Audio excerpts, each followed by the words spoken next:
an overweight alcoholic with a gambling addiction, who went through 18,000 cigarettes a year, who just happened to be one of the most naturally gifted golfers of all time. This is the story of John Daly, the man who could beat Tiger Woods whilst drunk.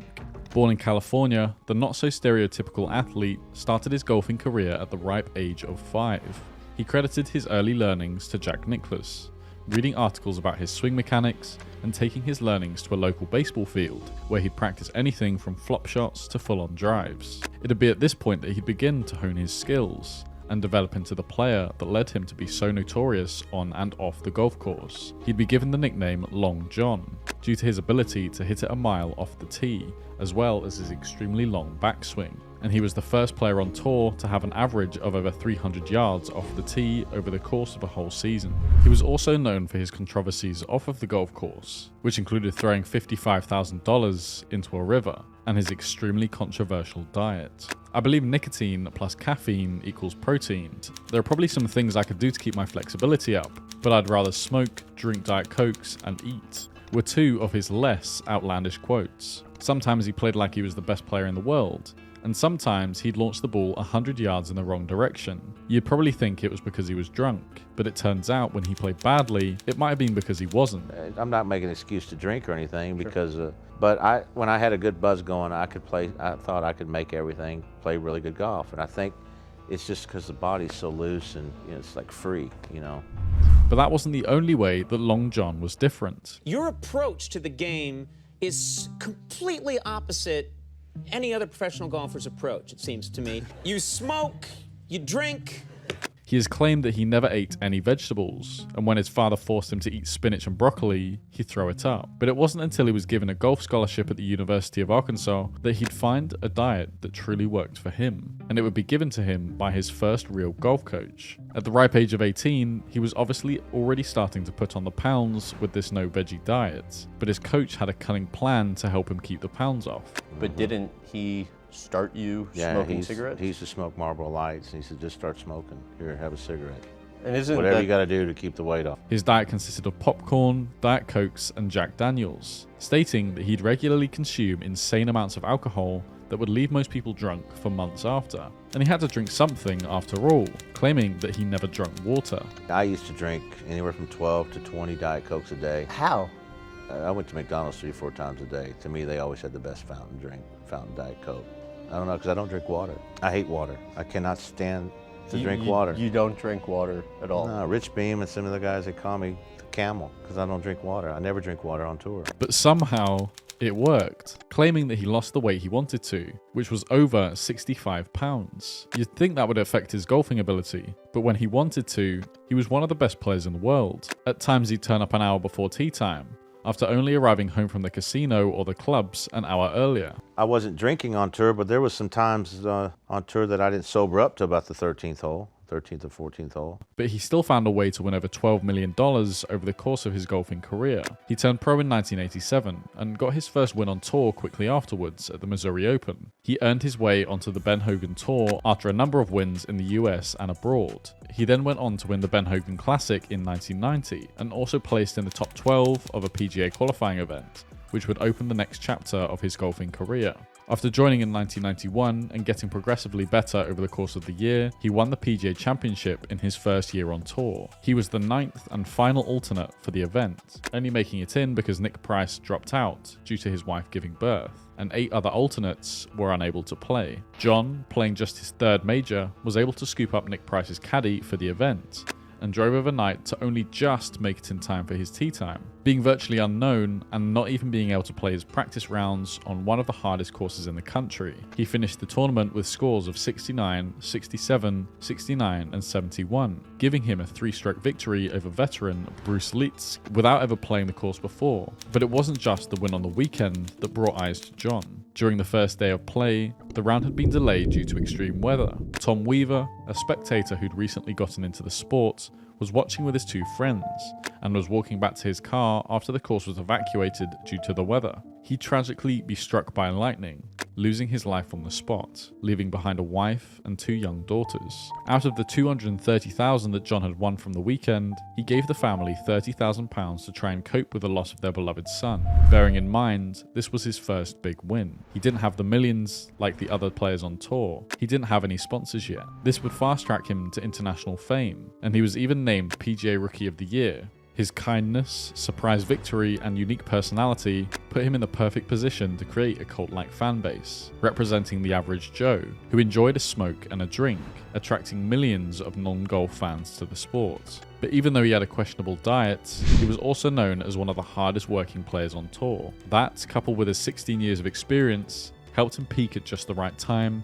to become one of the most popular players in the world. But even though he had begun making some good money from his winnings, this wouldn't be the only way that he would make money. He'd start to develop another addiction, gambling. And it started off okay. On a podcast, he stated that he'd bet random strangers on the course for $100 a hole, mostly just country club members who thought they were a little bit better than they were, and maybe didn't know who John was, other than a little fat kid. But what was a seemingly harmless and foolproof way for him to make a quick buck, it would introduce him to the rabbit hole of gambling that he would later fall down, and hard. He won a tournament in South Africa for a solid $16,000, before reportedly losing it all that same night at the casino, ending the night by trashing his hotel room. And this would perhaps start to reveal a dark side to John. It wouldn't just be his hotel rooms that he'd take his anger out on. But $16, thankfully, at that point was nothing for John.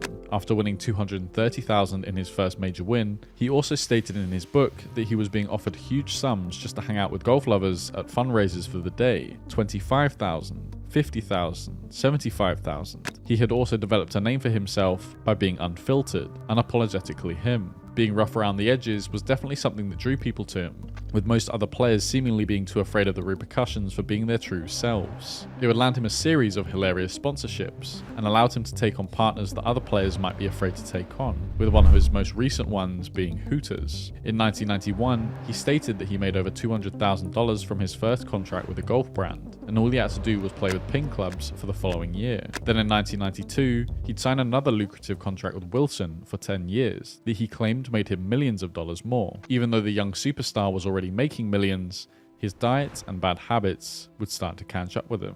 He won the PGA Championship in 1991, but in 1992, he'd placed 82nd in that same tournament, stating later that he'd arrived at 7:30 for a 7:32 tee time after a night of drinking. He wrote in his book that this year was one of his worst. After spending the entire year trying to make money through sponsorships and partying, he hadn't practiced more than 2 days in a row for the entire year. The raw talent that he possessed was obvious, but his work ethic was what balanced out his incredibly unhealthy lifestyle. But without the work ethic, he'd be left with nothing. Many poor performances later, and he'd be suspended from the PGA Tour, after throwing golf clubs, beating up golf courses, and even trying to fight other players. And it didn't help that he was clearly suffering from alcohol withdrawal during tournaments, which was also not helped by the fact that he was on antidepressants that made him shake and need to go to the bathroom regularly. This would prompt him to make a change. He intended to give up his alcohol addiction, but unfortunately, that addiction was just replaced with another. He began eating a ridiculous amount of chocolate, eating 20 packs of M&Ms per round. But somehow, after his performance falling off a cliff in previous years, the chocolate was now working. He somehow went on to win the UK Open in 1995, on a diet that he claimed consisted of multiple chocolate chip muffins and Diet Cokes. He even claims that he ignored a call from the US president because he didn't vote for him and hadn't eaten yet. Sounds like he had his priorities spot on. But it would be in an argument with his second wife that would put a stop to any momentum that he hoped to have been building. He rebounded back into his alcoholism, and after a long night of drinking, he was admitted into a hospital after falling through a hotel door. Unfortunately, he couldn't keep the story under wraps, leading him to be dropped by golf brand Wilson, who he had recently signed a $10 million a year deal with. At this point, he was a pretty big brand risk to anyone who wanted to work with him, but Callaway extended an olive branch with a $1.4 million a year deal, with the single requirement that he had to remain sober and enter rehab. And his response? A sponsor came to him and said, $3 million, we want to send you to rehab though. And he looked at him and said, I'm good. And took a sip. You can start to get a feel for the fact that John really didn't care about money. He then returned to rehab, where Wilson and another sponsor in the form of Reebok dropped him entirely. But this return to drinking was the reason why John could beat Tiger Woods. He had qualified for a 16-person tournament that also included the golfing greats. He wrote in his book that he had consumed 3 bottles of whiskey to himself the night before, leading Tiger to make some pretty cocky claims prior to the tournament starting. When the tournament began, John decided to keep up the look of being completely drunk, acting recklessly on the course, and even having friends bring him what looked like more alcoholic drinks while they played. And he is looking at me the whole day. I've got drinks coming down, people bringing me drinks on the golf course. Just having, no, I was making them think they were drinks, but they were just Diet Cokes. Yeah. He goes, "What are you drinking?" I said, "Oh, I got my Crown in here, man. I'm fine." Yeah. Not 1 ounce of alcohol, 'cause if you do that, you get in trouble on the tour. But yeah, right. I got him thinking that I was really still drinking. And somehow it worked. He shot a 65 and beat Tiger by 6 shots. Maybe that's all golfers in the early 2000s needed to beat Tiger. A few bottles of whiskey. He'd continue to earn millions of dollars in winnings over the following years, but there would be this excess of money that would land him in the deepest addiction of all that we mentioned earlier. It started off as some light fun on the golf course, betting on holes, but with millions of dollars coming into his bank account, he started betting big, and then losing big as a result. In Vegas, he would play the $5,000 a roll slot machines, and if you've ever played a slot machine, you know that if you're not winning, that money sure does go down fast. And go down fast, it did. After 90 minutes, he had burned through $600,000 until he put in another $600,000 and lost all of that too. And that would lead him to having an argument with his 4th wife. Yes, I said 4th. He wrote in his book stating that he was providing for her and looking after her and that she didn't have a job, saying that she felt like she had some kind of claim to his fortunes. After a night at the casino and winning $55,000, to prove a point, he threw the entire bag of money into a river and told his wife that if he wanted his money, then she could go and fish it out herself. He later revealed that his gambling habit had lost him over $55 million over the course of his career. And this was all fine as well, when he was still making money. But in 2007, that would stop. After withdrawing from multiple tournaments and missing several cuts, his card on the PGA Tour was withdrawn. He then spiraled, passing out in front of one of his future sponsors, Hooters, and earning himself a 6-month ban from the sport on any tournament. But this wasn't his first warning. He also had a spat with a fan, smashing their phone camera, and started around on the tour teeing off a beer can. But at least he got his mugshot hung up on the wall at Hooters. But in the meantime, he started a couple new businesses.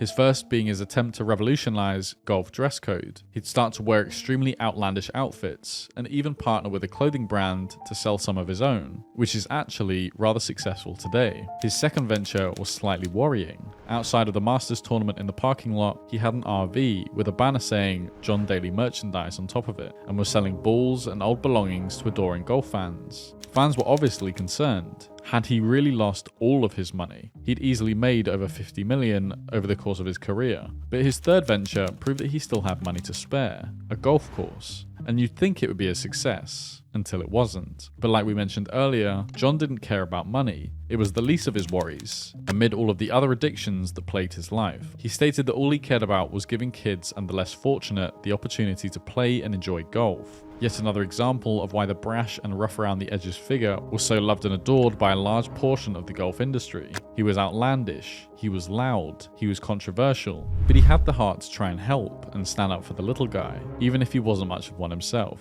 In 2016, utilizing his new golf course, he was able to play as much as he liked, and even produced a small comeback in the sport, shooting his lowest score ever. But more recently, he'd be stopped in his tracks due to his battle with bladder cancer. He also now had someone else to worry about other than himself, his son. John Daly Jr. has taken a liking to golf himself and is constantly being compared to other golfing greats' sons, most notably Charlie Woods, son of Tiger. They've competed against each other on multiple occasions during the PNC Challenge, a father and son event that John and his son have won twice, and come second in on 2 occasions, one of which beating the Woods duo in 2021. He is still playing today, of course not to the level he used to, which is unsurprising given the fact that he is now 58 years old, but he built a legacy. One of the most loved and controversial and famous figures in the sport. He inspired millions of young people to try it out for the first time, and broke the stereotype that you had to be lifeless and professional at all times whilst playing the sport. If he was capable of winning a major on a course that he'd never played before,